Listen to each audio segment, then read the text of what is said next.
Hello everyone. In the previous lecture, we traced the trajectory of feminism in India as it has evolved through a complex interplay of colonial influence, nationalist aspirations, and post independence democratic ideals. From the 19th century reform movements, they centered on the women's question to contemporary feminist discourse rooted in intersectionality. Women's roles were often instrumentalized to symbolize progress and moral integrity. Radha Kumar distinguishes between feminism shaped by the colonial rule and shaped by democracy, with themes like modernity, development, and democracy recurring throughout. Early reformists like Raja Ram Mohan Roy and Ishwar Chandra Vidyasagar, influenced by both colonial critique and religious texts, sought to abolish sati and promote widow remarriage.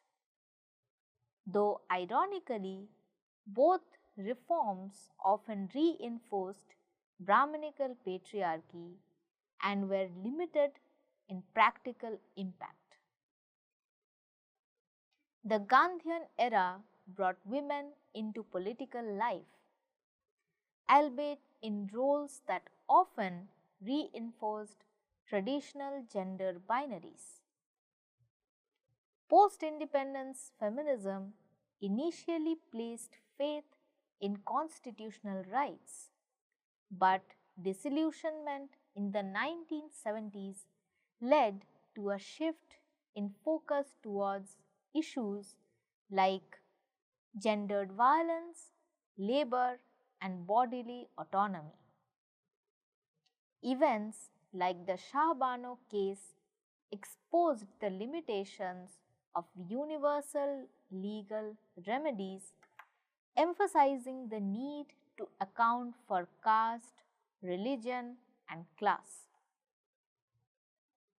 Feminist thinkers such as Kumkum Sangari and Uma Chakravarti highlighted the dangers of homogenizing womanhood and stressed the importance of recognizing multiple and overlapping patriarchies.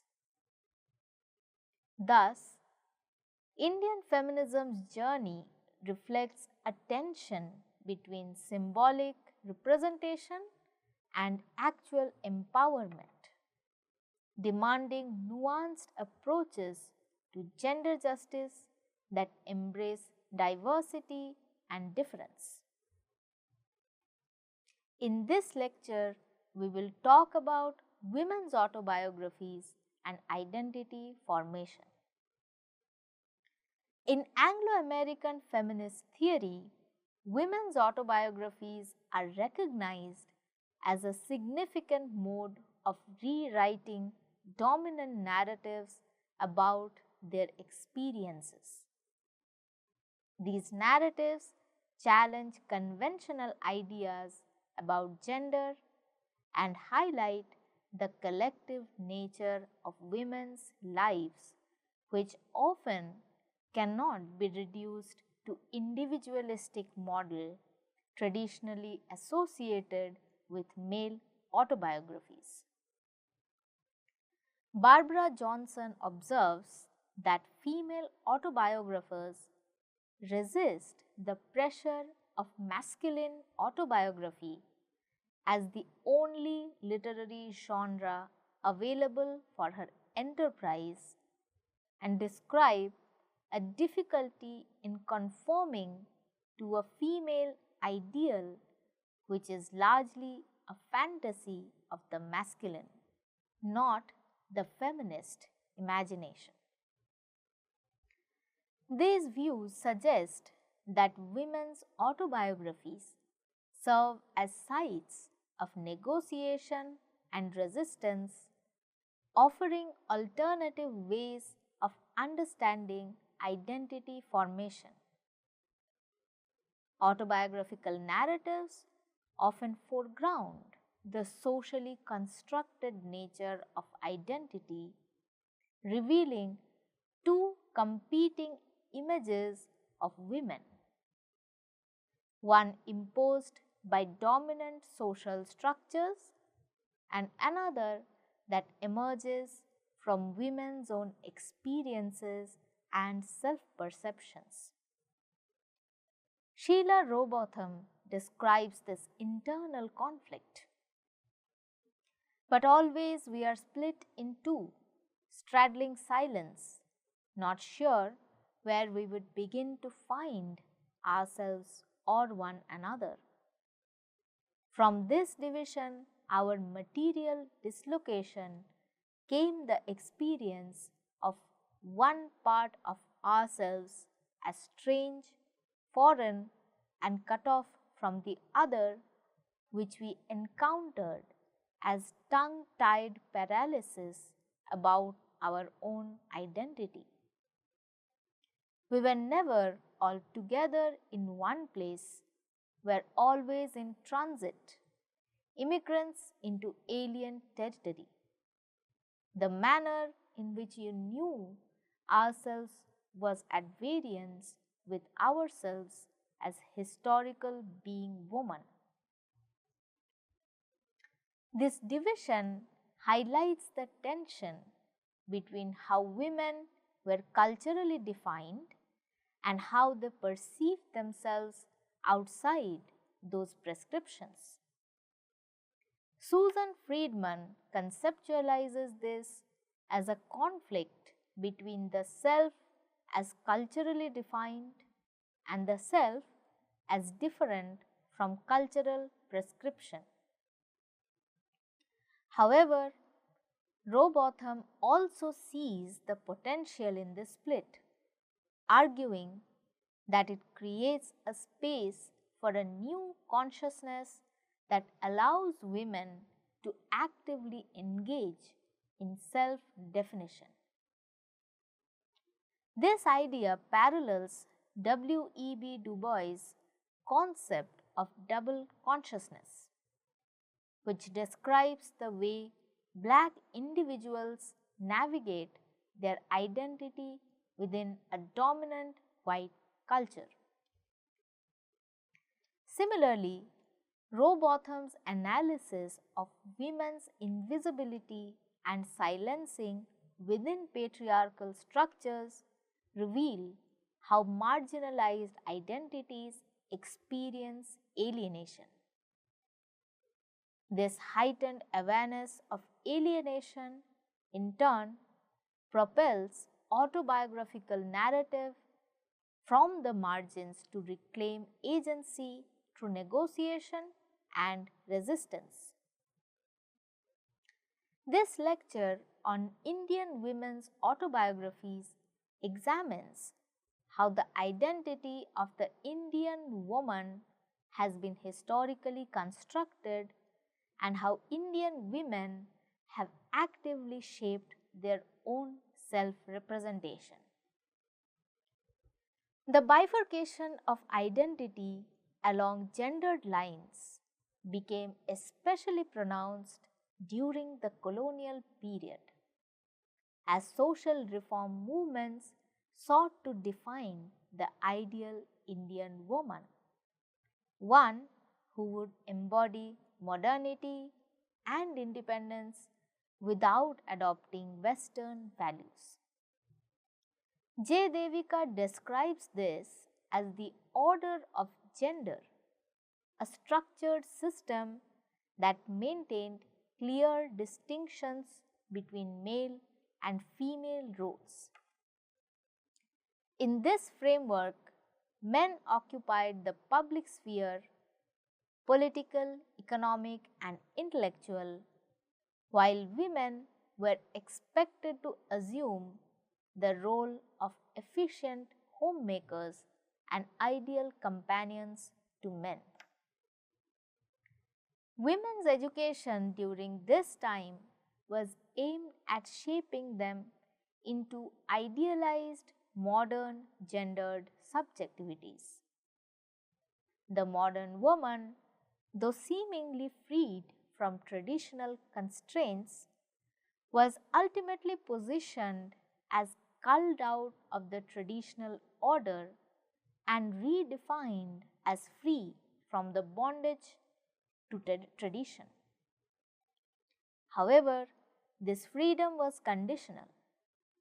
It required women to maintain their roles as guardians of the home and hearth and in relation of complementarity with men. This paradox reveals how women's autonomy was both encouraged and constrained within the nationalist discourse. The 19th century provides a critical lens for analyzing the construction of the Indian woman. On the one hand, prescriptive texts were written to instruct young women on proper conduct, reinforcing social expectations of femininity defined by chastity, obedience, and docility. On the other hand, women themselves began documenting their life experiences, offering alternative perspectives on femininity and selfhood. This contrast between the official construction of femininity and personal narratives demonstrates that the identity of the Indian woman has never been a fixed or monolithic category. Autobiographical writings by Indian women across different historical periods illuminate both dominant social constructions of femininity and the ways in which women have negotiated, resisted, and redefined these norms. Their life narratives reveal strategies of self-fashioning and self-reconstruction that challenge imposed definitions of gender roles. By engaging with these texts, we gain a deeper understanding of how women's autobiographies serve as critical interventions, complicating and contesting traditional notions of identity. Rajsundari Devi's autobiography Amar Jiban or My Life, published in 1876, also known as one of the first autobiographies written by a woman in India, emerged as at a crucial moment in the nationalist reconstruction of the 19th century. The male writers of this time, as well as the critics, praised her autobiography for staying within the prescribed boundaries of the private and for reflecting concerns about women's education, which played a key role in shaping the Bhadra Mahila or the respectable woman. Jyotirindranath Tagore, in his introduction, validated the book by stating that despite being written by a woman, it was worth reading. In a second introduction, Dinesh Chandra Sen further reinforced this assessment, writing, "This autobiography should not be ignored as a personal narrative. It is an authentic portrait of an old Hindu woman. Through her simple writing, she presents a picture of the society. Amar Jiban is not just about Rajsundari, it is the story of all Hindu women." Rajsundari was thus praised for embodying the qualities of a true modern Hindu woman, a devoted homemaker, deeply religious, and keenly interested in education. The autobiography negotiates with the constructed national identity of the Indian woman. Partho Chatterjee suggests that 19th century autobiographies prioritized the facts of social history and the development of new cultural norms for the collective life of the nation, rather than the exploration of individuality and the inner workings of personality. For a woman like Rashsundari, writing an autobiography was an act of reclaiming citizenship as a woman, which was denied under the colonial rule as well as within home. This reclamation involved restructuring the world in two spheres: the outer material world associated with the colonial rule and the inner spiritual world, which became the site for forging an indigenous identity through nationalist discourse.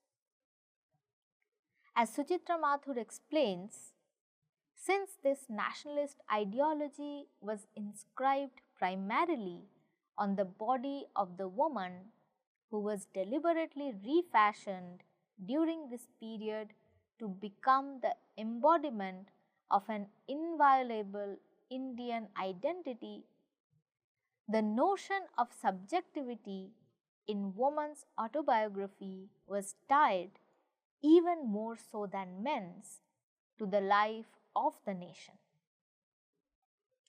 Despite the nationalist framework shaping women's life narratives, these autobiographies did not always conform to patriarchal nationalism. Veena Mazumdar notes that while the 19th century women's autobiographies primarily portrayed women as observers rather than active participants in social change, their writings often challenged prevailing gender ideologies. She asserts that these texts urge readers for a fresh look at the social ideology and gender relations of an unequal, stratified society. Feminist scholars thus have interpreted these works as portraying an alternative image of the Indian woman distinct from dominant cultural representations. Feminist readings of Amar Jiban highlights its engagement with issues such as marriage and education from a woman's perspective. Malavika Karlekar examines Rashsundari's redefinition of the Antahpur, or the secluded inner space of women, as a site of agency.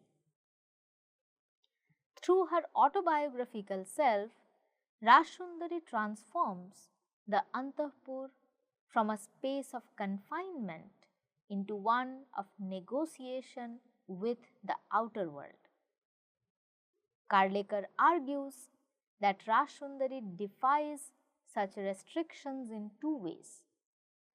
First, by comparing it to a prison, and second, by seeking knowledge of God, whom she calls the Parameshwar, which leads her to engage in a forbidden activity such as reading and writing. Similarly, Tanika Sarkar observes that Rashsundari's invocation of God underscores the social making of gender roles that confined women. Sarkar notes that while Rashsundari describes social structures as part of God's design, she also recognizes their constructed nature. She highlights that Rashundari directly addresses a modern readership already debating issues like women's education, restrictive traditions, domestic labor, and motherhood. She writes, on certain issues, Rashundari speaks in a declamatory voice, where she describes the painful consequences of social regulations. She clearly is addressing a modern readership which is already debating these matters on women's education, about the restriction of old times, about the relentless pressure of domestic labor, and the problems of motherhood. Rashundari's autobiography reflects a deep awareness of gender inequality. She writes, at that time, women did not get education. After the work in the house and lunch, the little bit of time that was left, women were supposed to stand very meekly near the karta or the owner of the house, as if women did not have any other work. At that time, people used to treat women like this. Especially, there was a rule for wives that they will have to wear a foot-long veil and work in the house. She was considered a very good wife if she refrained from speaking to anybody. At that time, clothes were not soft like now. They were thick. I used to wear such clothes and draw my veil till my chest and work. I never used to speak to anyone else. Like the ox which is churning oil, our eyes were always covered. We could not see anything except our own foot. These kind of rules prevailed the entire life of the wives. I too followed them.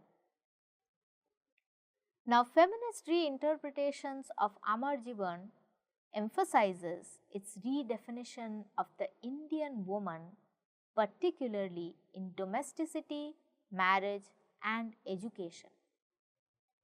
While Rashundari challenges norms by learning to read and write, she does not necessarily disrupt the public-private divide.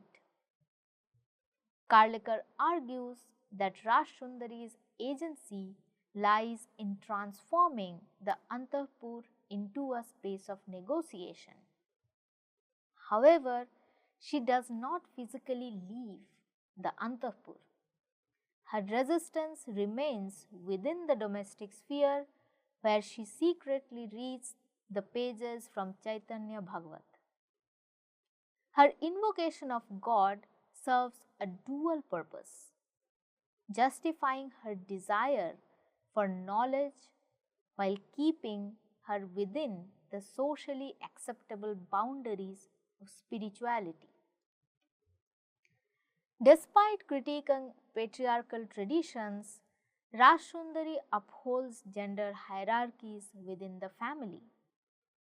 She repeatedly emphasizes that her educational journey, though initially solitary, was ultimately completed with her son's guidance. She also domesticates education, stating that its purpose is not material gain but spiritual self-exploration. Moreover, Amar Jivan universalizes Indian woman, adhering to nationalist ideals that predominantly reflected upper caste women. Partho Chatterjee notes that the nationalist construction of new woman relied on the binaries of home and the world, spiritual versus material, which excluded lower class and lower caste women. Sumanta Banerjee critiques this exclusion, observing that the focus on Antapur life erases working class women such as sweepers, vegetable sellers, street singers, dancers, and maid servants who were visible in the public sphere. Rajsundari, from an upper caste landlord family, enjoyed class privilege. She notes that women working outside home brought shame upon their families. Chatterjee further argues that the nationalist ideology contrasted the new woman with the common man, who was portrayed coarse, vulgar, quarrelsome, devoid of superior moral sense, sexually promiscuous, and subjected to brutal physical oppression by men. Thus, both Amar Jiban and its feminist readings have somewhat tended to universalize Indian woman as a singular category, overlooking class, caste, and regional differences. While Rajsundari's autobiography provides critical insights into women's struggles, it also reinforces a dominant nationalist construction of womanhood. In the next lecture, we will do further literary analysis and discuss the value of intersectionality. Thank you.